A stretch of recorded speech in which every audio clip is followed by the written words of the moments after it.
What up, though? Welcome back to the channel. It's the Big Zaddy of anime. That's Zaddy with a Z. Don't forget the Z. The Anime Connoisseur of the internet. And I'm here to talk about the one, the only Attack on Titan. Oh, what? You didn't hear me? I said Attack on Titan, baby. That was a little corny. Anyways, Attack on Titan. Let's talk about it.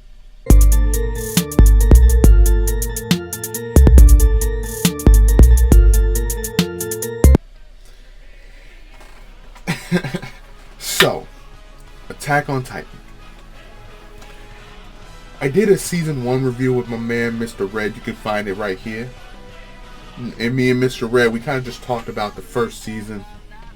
You know, how, what did you like, what you didn't like, things of that nature. And you know what? A lot of people are talking about Attack on Titan now because it's in its final season. But like I predicted, the final season is going to be at least 2 parts. It's not going to be one. It couldn't be one. There's too much at least in the manga, because just so, all candid, being candid with you all, I'm reading the manga, so I already know everything that's about to happen. But I'm not going to spoil anything. Don't worry about that. But there's just too much in the manga, and if they were to shortchange it, that would be stupid. They would lose out on money, a lot of money. You already saw it with Inuyasha when they shortchanged Inuyasha, and they brought it back, and then you already saw it again now with Bleach because they're bringing it back to finish the series. You lose out on money. There's a lot of money to be made here. So, anyways, this is a quick look into the Attack on Titan series and where it is so far. So, as you know, Attack on Titan, if you're not familiar with it, it's about this kid named Eren who now is a man. You know what I mean? He's young, grown up. But it's about this kid named Eren who lives in this town called Maria, or within the wall of Maria. This whole civilization is living surrounded by walls. And all of a sudden, one day, they're attacked by this giant monster known as a Titan. Come to find out, that's a colossal Titan. But they're attacked by another Titan, his partner, the armored Titan. But they destroy his town, they kill his mom, he swears revenge on them, and that's the premise. It's his revenge, and how is he going to get it, if he gets it at all.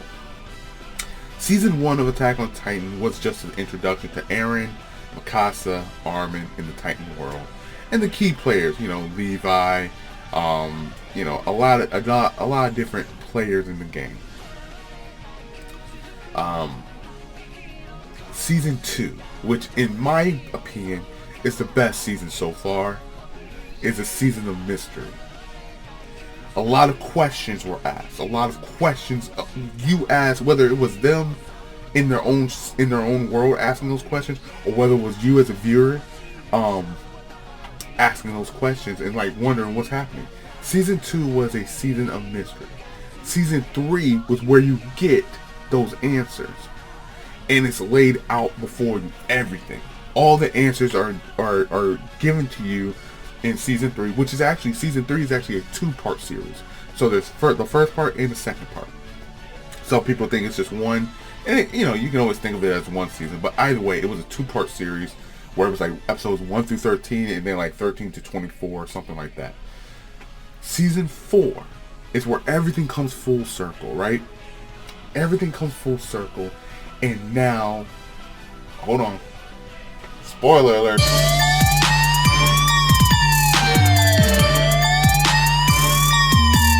Alright, so, Season 4, and I'm saying it, Season 4, Part 1, is where everything comes full circle, and the prey becomes the hunter.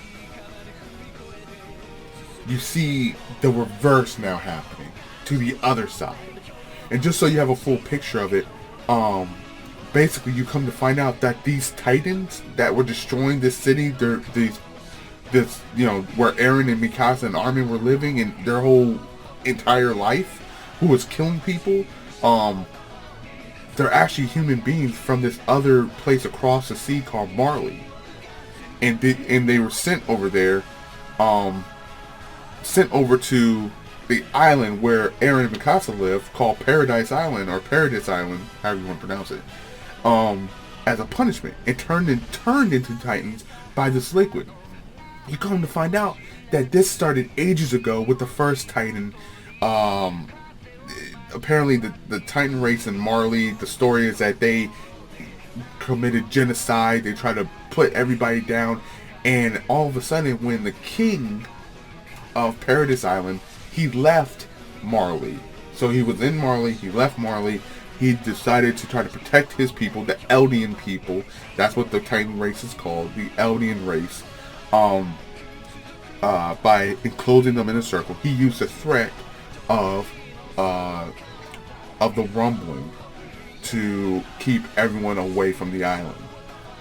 The rumbling is these giant, colossal titans that you find out in season 3. Like I said, you get the answers in season 3. These titans are what make up all the walls.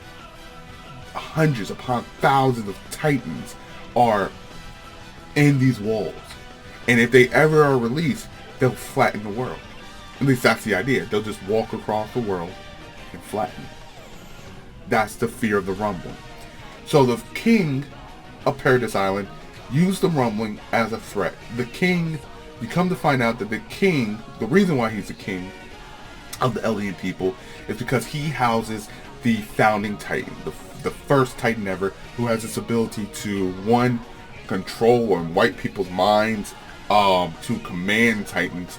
I mean, it has the ability to basically rule the Titans. That power now resides thanks to his father, thanks to Eren's father, in Eren. But Eren is not of royal blood, which you find out in season 3. That's the answer, so I'm not revealing anything new. Season 3 gives you this stuff in more detail.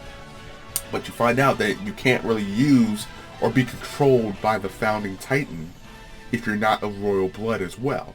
You have the potential to use its abilities, but you can't do that without having royal blood. You can't use the abilities without having royal blood.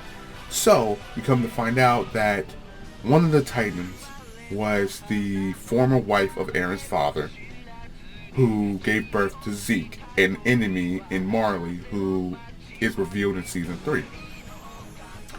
The point is, they have royal blood in them.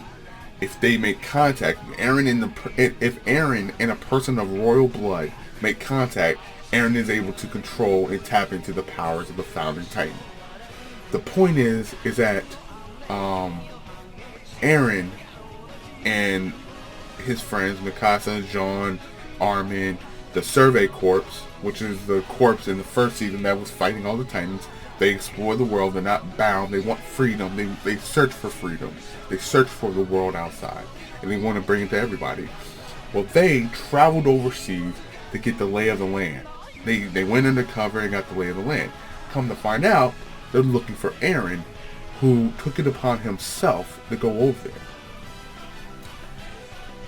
Overall, though, going to my original point, everything comes full circle because Eren attacks Marley.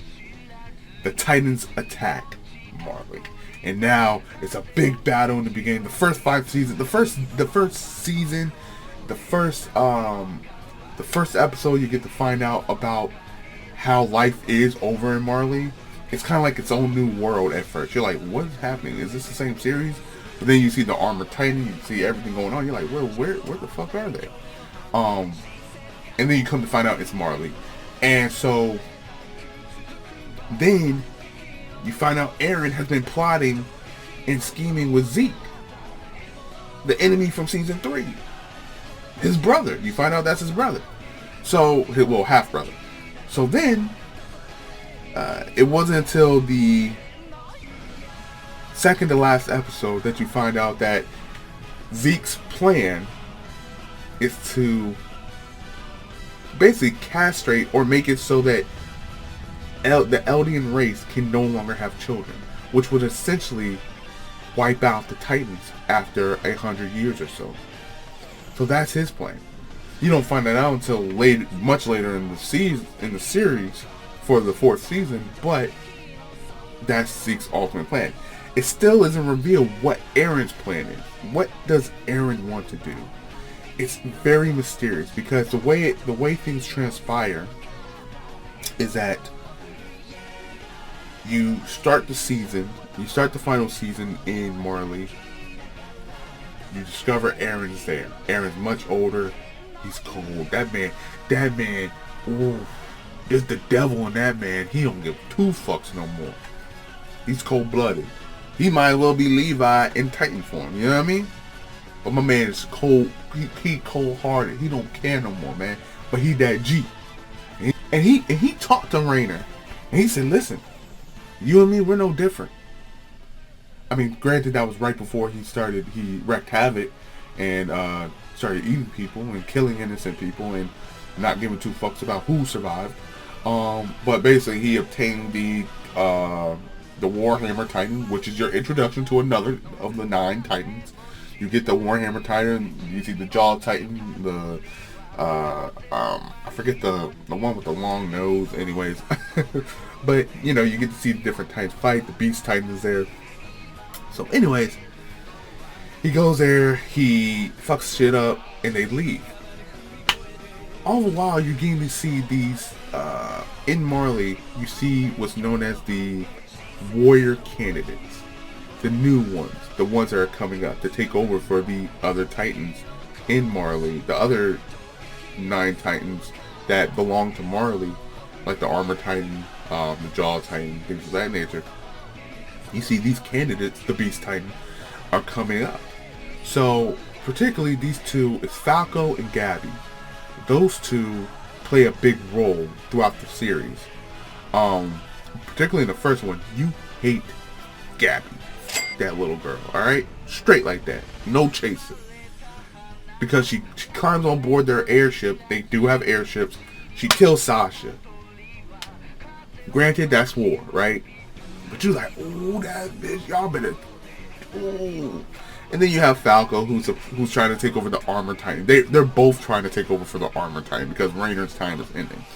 But anyways, so they take the story back over to Paradise Island, where they're interrogating Aaron. They're trying to see what the fuck is wrong with this guy now. Why is he doing anything? Why did he force or infiltrate on his own Marley?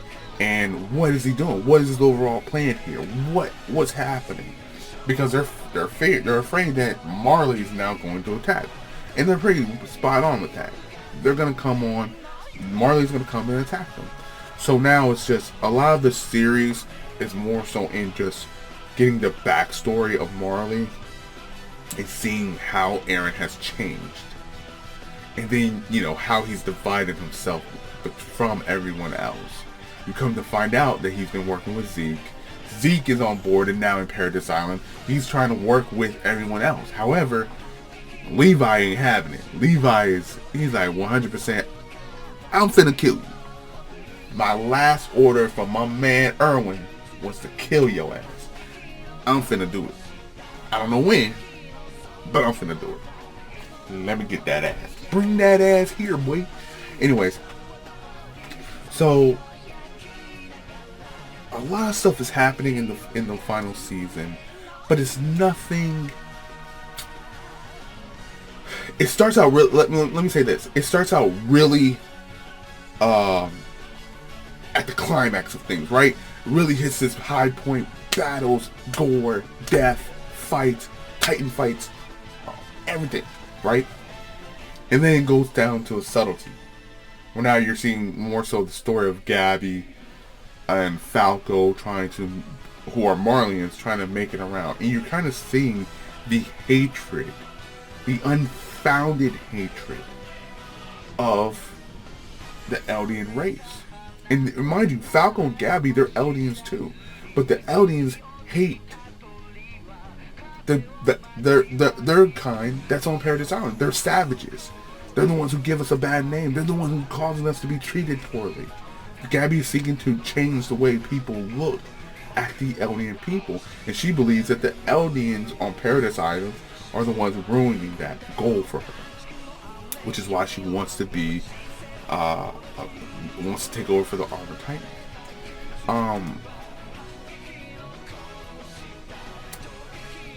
Meanwhile, Aaron's put in lockdown. Mikasa and the army, they don't know him anymore. They're trying to figure this guy out. And you come to find out there's different players now. Part 1 of season 4, part 1 of this final season is more so about introducing the different players in the field now. There are a lot of different key figures that are going to have an impact on the story later. That's why the final season, part 1, is more like season 1 of this anime, right? The introduction. You do have the battle at the beginning, but then this is more so the introduction of the different players and kind of getting more of a backstory between Marley and the Eldian race. Then you get the backstory, more so the backstory of Zeke. What happened with Zeke? How he was raised by his father to be the next savior of the Eldian people. How his father, Mr. Jaeger, I'm forgetting his first name, the father was teaching his son a completely different story than what the rest of the Marley Eldian people were being taught. In their minds, the Jaegers were traitors.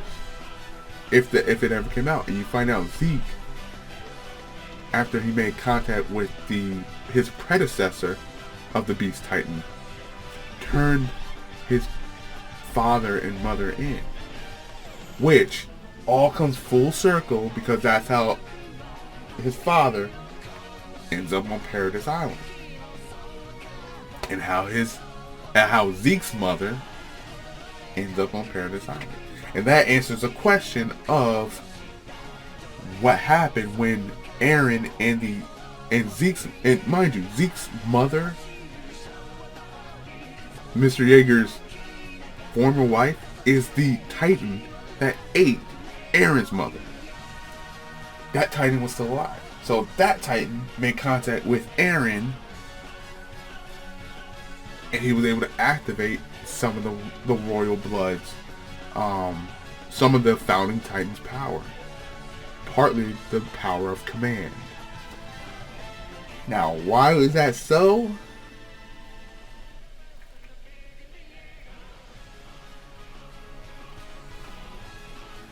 You're gonna have to watch to figure that part out. But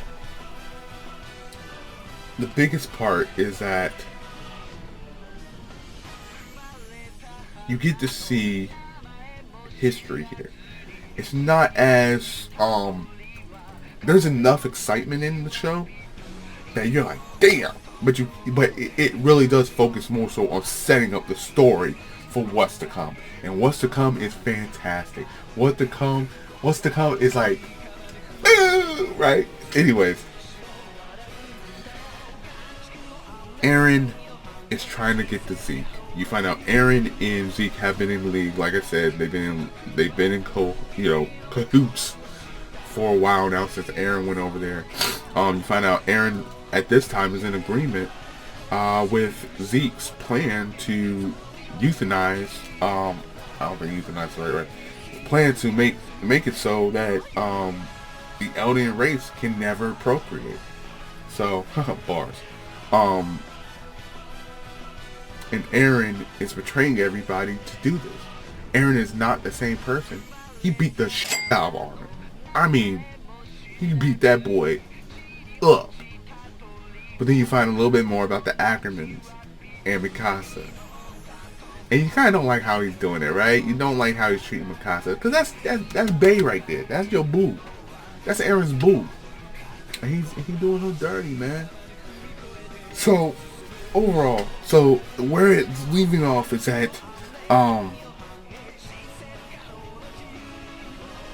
after finding out that Zeke set up a plan to implant his spinal fluid in these bottles of wine, and all the higher ups have drinking this wine, and now they can be, at the sound of the Beast Titan, transformed into Titans themselves because apparently that's one of the Beast Titan's abilities, or at least under.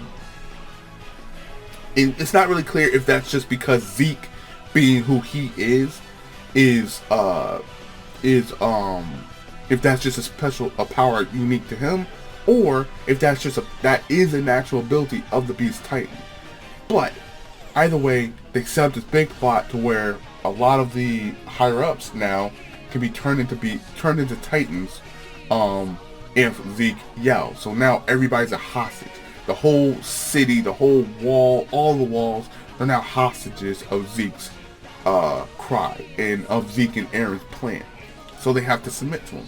However, when Levi finds it out, you come to find out Levi took Zeke somewhere else. They're not letting Zeke and Aaron meet because there's still too much suspicion. Zeke is with Levi, and Levi that hatches a plan to have someone eat Zeke so that they can have someone on their side who will follow orders. Instead of the other way around, because he finds out that Aaron betrayed everybody and is now trying to take over the town or the city with these Jaegerists, as they're called, the people who support Aaron's ideals and him becoming the new king of the Eldian race. They support Aaron, and so where the series is leaving off is that Zeke blew up. I don't even know how it happened, or there was dynamite. It didn't really show it in the anime. I think there was like some kind of dynamite in the carriage, but he blew it up with him and Levi. You don't know what happened to Levi. You don't know really what happened to Zeke, but it's leaving off where like there's a lot still up in the air. And as excited as everybody is, it's like it's just beginning. So I'm not going to give it a review. I'm not going to give it like a review this time because it's just starting out. But I know the series has so much more to come, and it's going to be awesome.